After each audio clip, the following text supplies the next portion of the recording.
calculado por acá. ¿Y la longitud? La longitud va a incluir las columnas extremas de amarre, ¿ya? Entonces no olvidarse, va a incluir esas columnas de amarre como tal.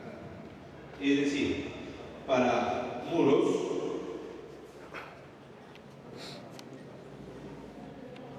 de albañilería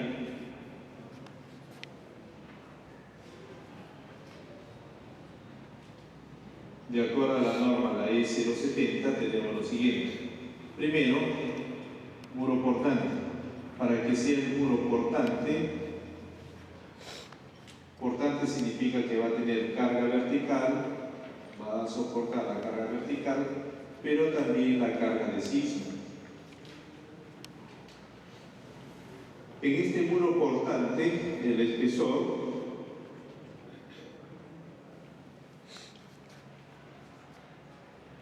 H sobre 20 y H sobre 25. H sobre 20 para las zonas 2 y 3 y para la zona 1. La nueva norma que va a salir el año que viene nos habla de 4 zonas ahora, ¿no? Por ahora todavía sigue la norma vigente hasta que sea promulgada y va a haber una discusión a nivel nacional de la nueva propuesta de la norma. Teniendo ya el muro portante, el espesor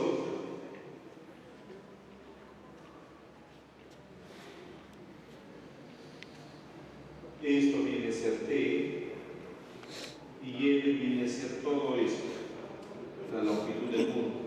Tiene que comprobar el esfuerzo axial.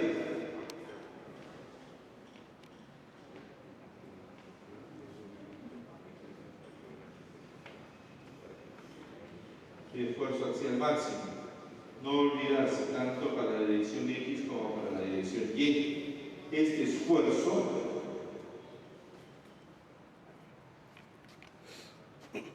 carga L por T, donde L viene a ser la longitud incluida en las columnas extremas de confinamiento, y T el espesor, menor o igual 0,2 F'M 1 menos H sobre 35T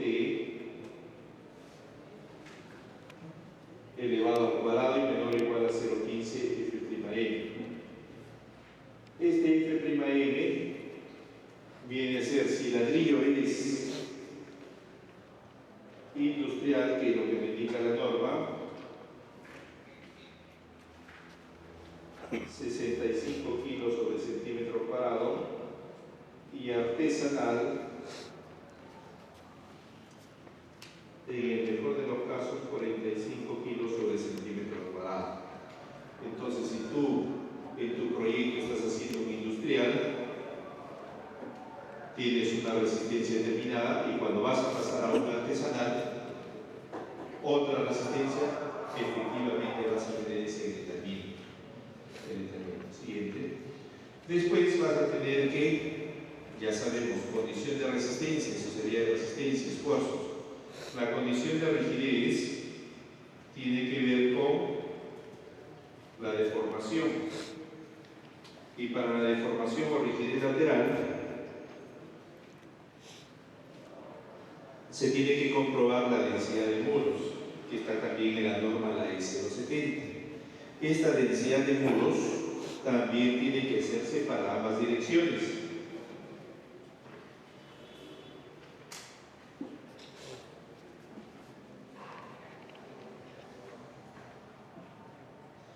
En la densidad de muros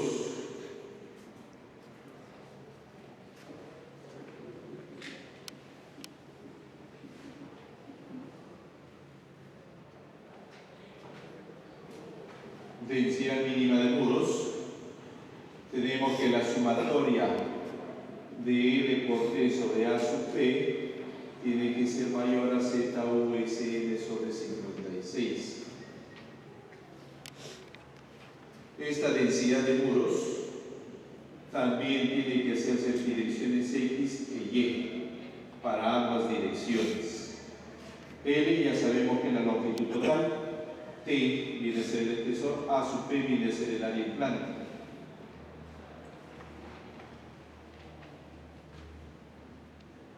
Z, la zona sísmica. En la norma actual, 0,4 para Piura.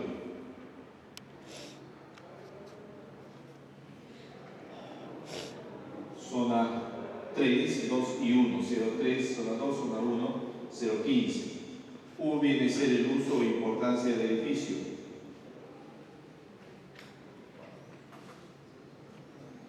U es igual a 1,5, 1,3 y 1. Para lo que es esencial,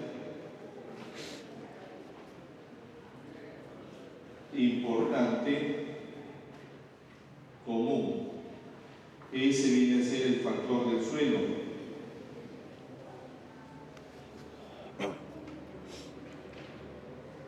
Uno cuando es rígido, 1,2 cuando es intermedio, 1,4 cuando es flexible. N viene a ser el número de pisos.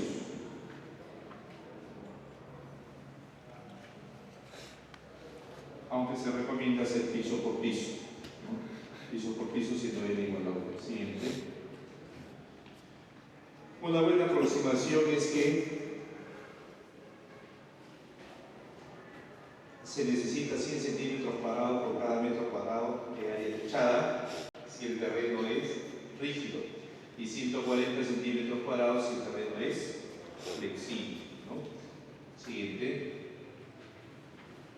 Placas. Las placas tienen que ser continuas, no pueden tener aberturas. Siguiente. Van a dar todos los elementos, la parte de rigidez lateral, no por carga vertical, entonces tiene que ser continuo. Por acá no se puede bajar de ninguna manera, ninguna instalación ni hacer ductos, ¿no? Siguiente. Los muros de ductilidad limitada son los muros delgados de 10 centímetros y de 8 centímetros de espesor, ¿no?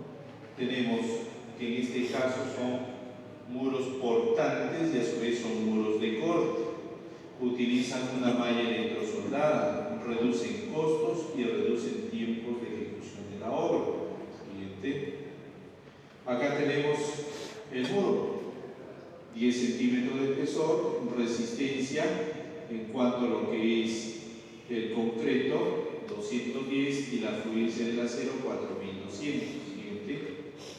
Este es el proceso, se tiene una losa de fundación, una platea, se colocan las varillas de fijación, luego las mallas, malla electrosoldada. Siguiente. Se encofra, encofrado industrializado metálico, se hace el vaciado del concreto de 210 y queda texturado como tal dicho sistema. Es bastante bueno en cuanto a lo que es no solamente reducciones de tiempos y de costos, ¿no? Y cuando uno hace el control de derivas, también nos sale bastante bueno, con derivas muy bajas. Sin embargo, tiene falencias en cuanto a lo que es sismos de la relación, ¿no? Por lo mismo de la calidad de la malla, en cuanto a lo que dice su nombre de utilidad. Siguiente. Vigas. Las vigas tenemos esta que no es estructural, la viga chata, y esta que sí es estructural, la viga peraltada. Siguiente. En cuanto a lo que es losas, en losas, ¿no? Losas tenemos 3 tipos, ¿no? Y con la losa colaborante un 4 tipo. Siguiente.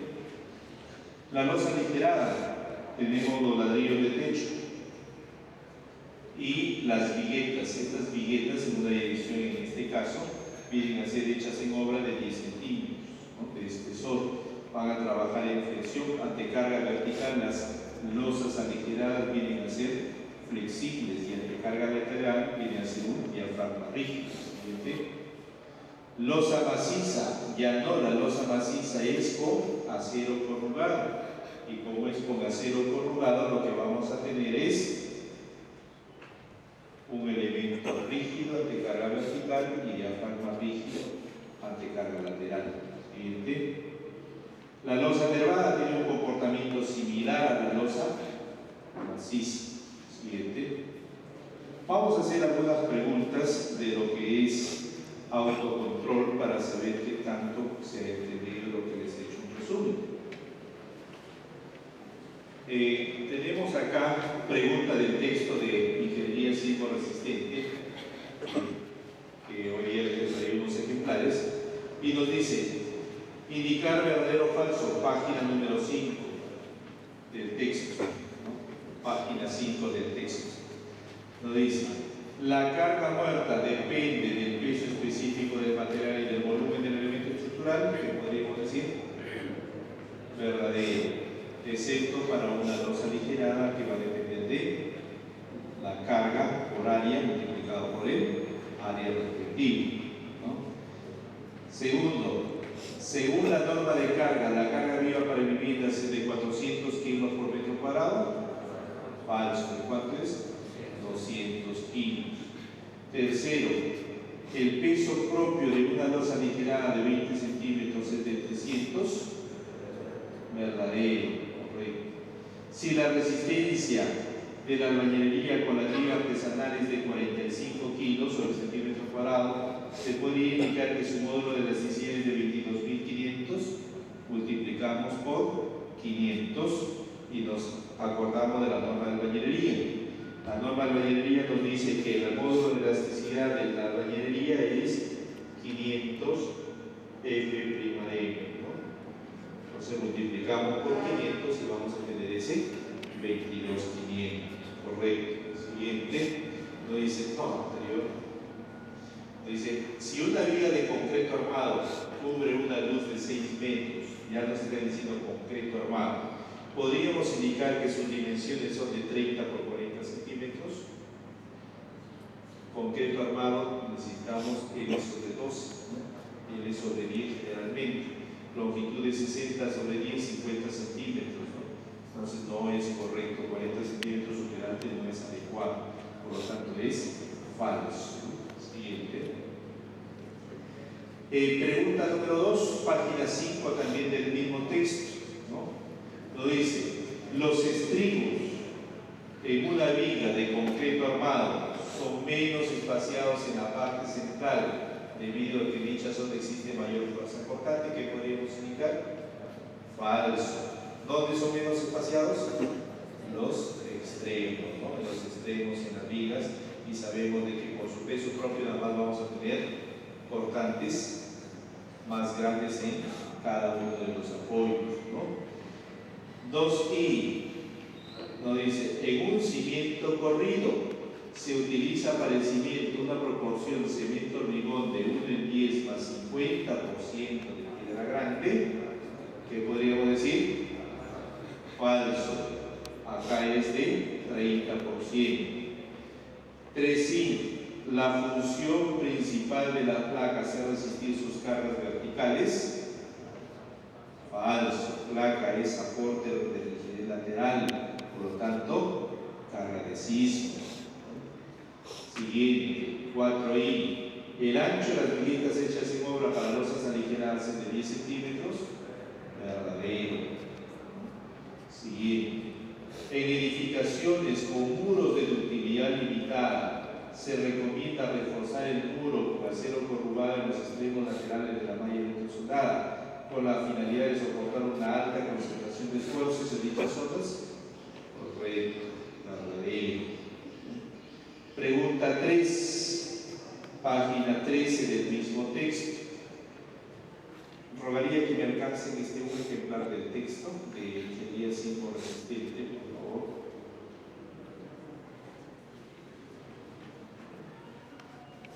Salió este año, que es prácticas de exámenes tomados en la UPC, en la ciudad de Lima, en el salud, ¿no? Y tiene todos este tipo de problemas completos, todas las evaluaciones, las PCs y los exámenes debidamente resueltos, ¿no? Ya eso empecé hace unos 3 años, 4 años atrás a escribir textos de prácticas y exámenes que yo tomo en las universidades, ¿no?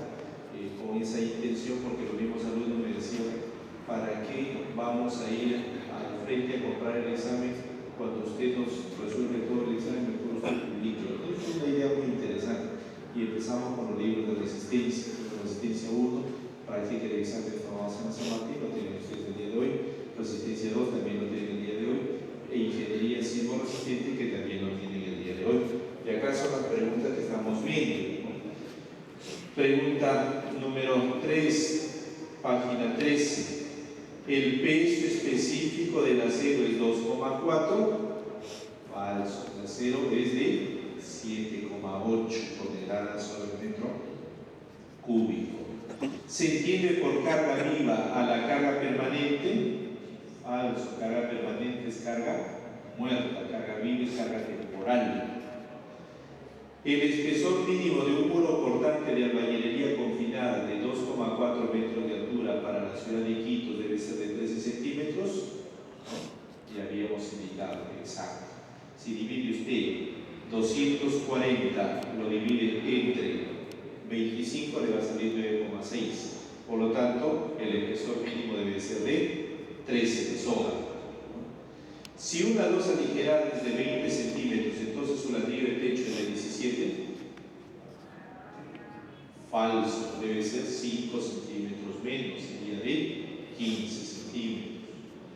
El coeficiente de balasto para suelos intermedios varía de 1 a 6. No, de 3 a 6. ¿No? 3 a 6. Siguiente, por favor. Pregunta número 4. Página 13 del texto. Nos dice, parte I. Una estructura es un armazón que soporta únicamente cargas verticales de gravedades muertas y vivas. No. Falso. También soporta carga de sismo, carga lateral. Siguiente. En una columna se colocan los estribos menos espaciados en la parte superior e inferior debido a que por un sismo se generan grandes esfuerzos en dichas zonas. Correcto, lo que habíamos indicado. Las zapatas aisladas se deben de utilizar en zonas sísmicas con suelos blandos debido a que distribuyen los esfuerzos por una gran área. Falso. Zapatas aisladas, suelos rígidos. Si un muro de corte se incrementa su longitud 2 veces en la dirección del sismo, se puede decir que su rigidez en flexión en dicha dirección también se incrementa 2 veces. Falso, ya lo dijimos, 8 veces. En todo proyecto estructural en zonas sísmicas se exige el control de desplazamientos laterales. Verdadero, obligatorio por norma. Siguiente. Pregunta 5, página 20 del mismo texto. La carga viva en hospitales para salas de operaciones y pasillos son 400 y 500. Falso. Para sala de operaciones es 300 y para pasillos es de 400. 2i. En un cimiento corrido se utiliza para el sobrecimiento una proporción de 1 en 8 más 30% de piedra mediana. Falso. 25% de piedra mediana. 25% de piedra mediana. 3i. Para que una edificación de albañilería simple o no reforzada sea sismo resistente, se deberá proyectar la cimentación con concreto propio, los dinteles de concreto armado y reforzar los muros por mayor soldado. Verdadero. 4i. La evaluación de densidad de muros para edificación de albañilería confinada en zonas sísmicas se calcula por esta relación. Acá está. Verdadero. El valor límite de la distorsión angular para que sea visible la pérdida de verticalidad o estabilidad de edificios altos y rígidos es de 1 sobre 150, nos vamos a la S250, el suelo de cimentaciones y es 1 sobre 250. Falso. Siguiente. Pregunta 6. El acero utilizado en la malla electrosoldada para edificaciones con muro de utilidad limitada posee el mismo diagrama de fuerza de formación que el acero corrugado. Ya habíamos hablado de que es distinto. Su nombre lo dice, de utilidad limitada son distintos los diagramas de fuerza de formación. En la parte elástica sí, pero en la parte inelástica no. Por lo tanto, esta primera es falso, ¿no? Es falso. Siguiente, 2i. Para que un muro sea confinado, se debe levantar en forma dentada, colocar bastones de acero corrugado que reúnan con las columnas y vaciar posteriormente el concreto de la columna. Correcto, verdadero.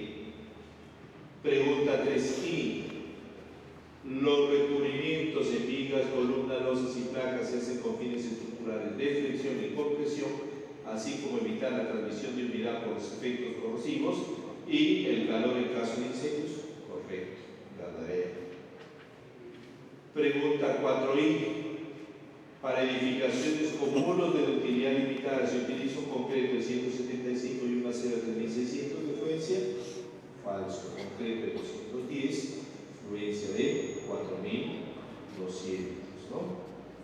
Y el control de desplazamiento lateral según la E030 debe ser aplicado para edificaciones solamente ante cargas de viento. Falso. Tienen que ser aplicadas ante cargas de sismo, ¿no? De cargas de sismo. Pues bien, ahí nos vamos a detener, vamos a hacer un break. Me van a dar unos 5 minutitos, luego vamos a continuar con lo que habíamos estado desarrollando.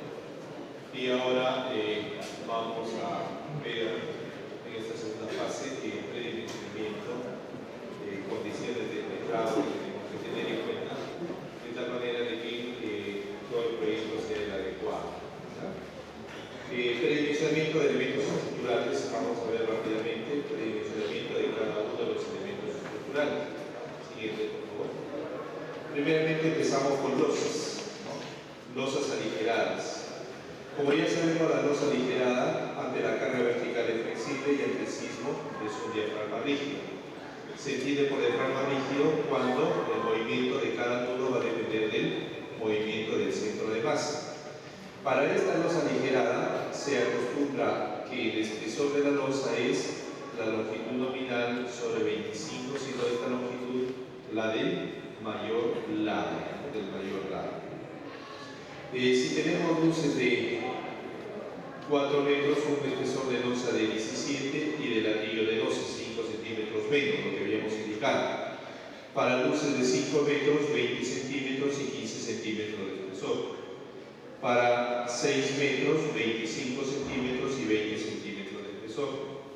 Para 7 metros, 30 centímetros y 25 centímetros de espesor que se tendría, ¿no?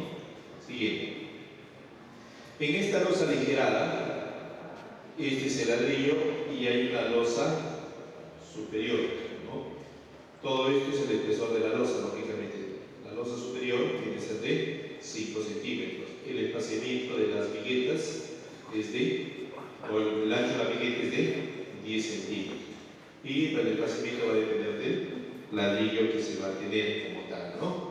Entonces tenemos 5 centímetros menos para lo que es el ladrillo del espesor total de la losa, ¿no?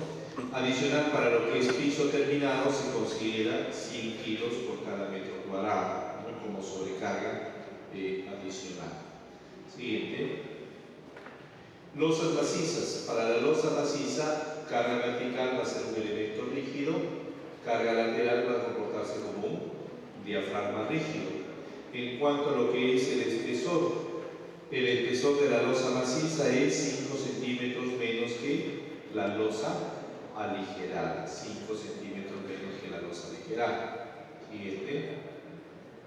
Las nervadas, el espesor es igual a la losa maciza, carga vertical rígido, sismo diafragma rígido. Siguiente. Vigas. Para vigas se utiliza el perante de 1/10 a 1/12 de la luz libre, de la longitud. Y en cuanto a la base, se utiliza de la mitad a 2/3, pero el ancho mínimo o la base mínima debe ser de 25 centímetros para evitar las cangrejeras que se van a tener. Siguiente. En columnas se utiliza la metodología de la CI. Siguiente.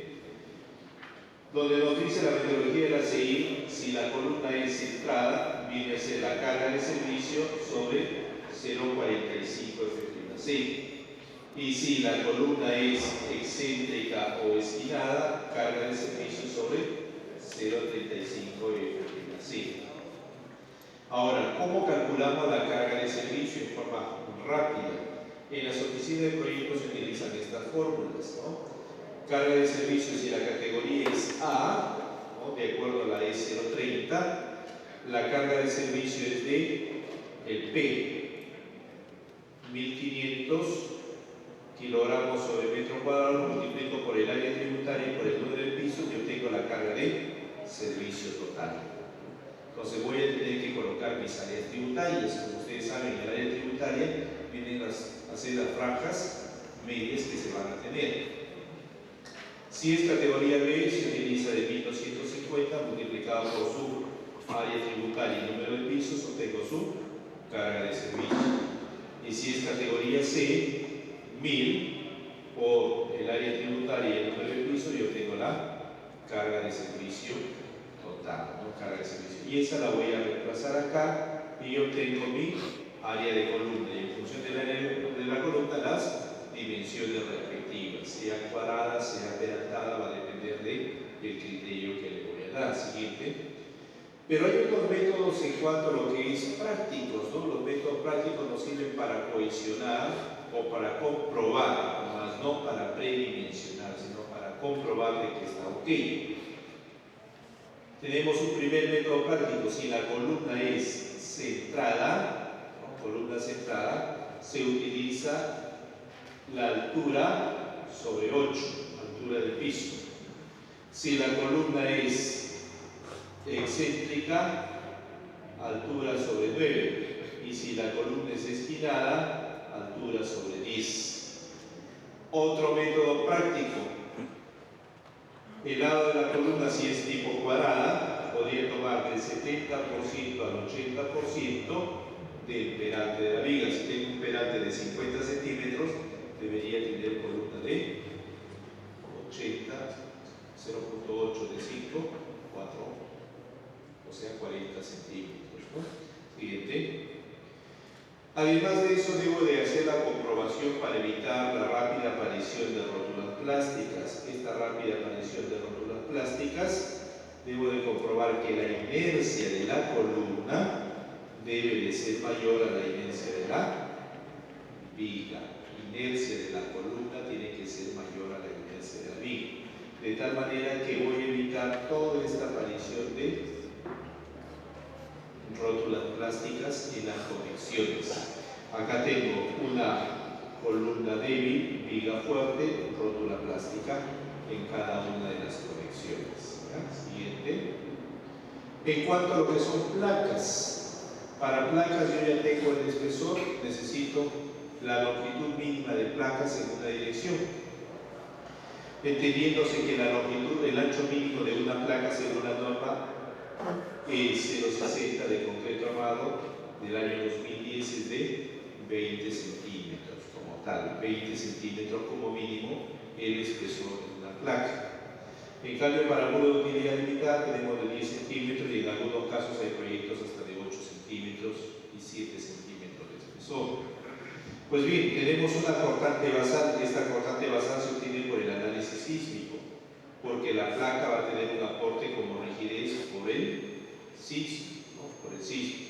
Entonces acá tenemos el phi de 0,85 por 0,53 F', el ancho por 0,8 y yo tengo la longitud de las placas. Longitud de placas. Siguiente. En cimientos, ¿cómo haría para cimientos? En cimientos voy a utilizar una relación, por ejemplo, esto funciona muy bien para lo que son zapatas. La carga de servicio entre un factor K por el área del cimiento menor o igual a la capacidad portante. ¿Cuánto vale ese factor K? Ese factor K, si el suelo es rígido 0,9, si es intermedio 0,8, si es flexible de 0,7. Entonces tenemos acá los distintos valores de K. Los valores de K para cada uno de los tipos de suelos, ¿no? Para cada uno de los tipos de suelos. Vamos a ver un trabajo que ha sido realizado por mis estudiantes en la San Martín de Porres en el siglo presente, ¿no? Del tema predimensionamiento. Siguiente. Se les pide predimensionar todos los elementos. Siguiente. Acá tienen en la lista en planta de la edificación y un isotípico y lo que es la primera planta. Siguiente. El corte del mismo edificio. Siguiente. La elevación. Siguiente.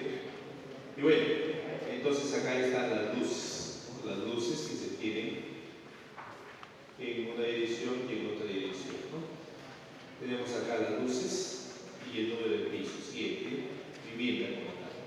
Si es vivienda, ya sabemos que es de 200 kilos por cada metro cuadrado. Viviendas. Al mismo tiempo, por ser una vivienda, es una edificación categorizada como común. Si es común, ¿no?, es una categoría C. El U es igual a 1.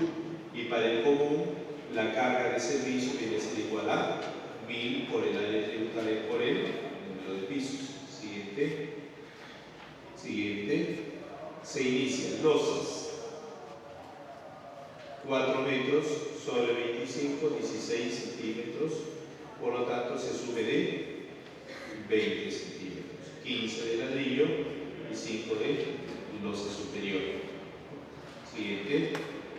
En cuanto a vigas, puedo tomar de 1/10 a 1/12, tomamos 1/10 y mitad. 20 no se puede tomar, por eso se sube de 25 como mínimo. 25. Siguiente. En cuanto a columnas, habíamos indicado la carga por el área tributaria número de pisos. 1000 por ser categoría C. Vivienda, categoría C. Siguiente. Acá se tiene la distribución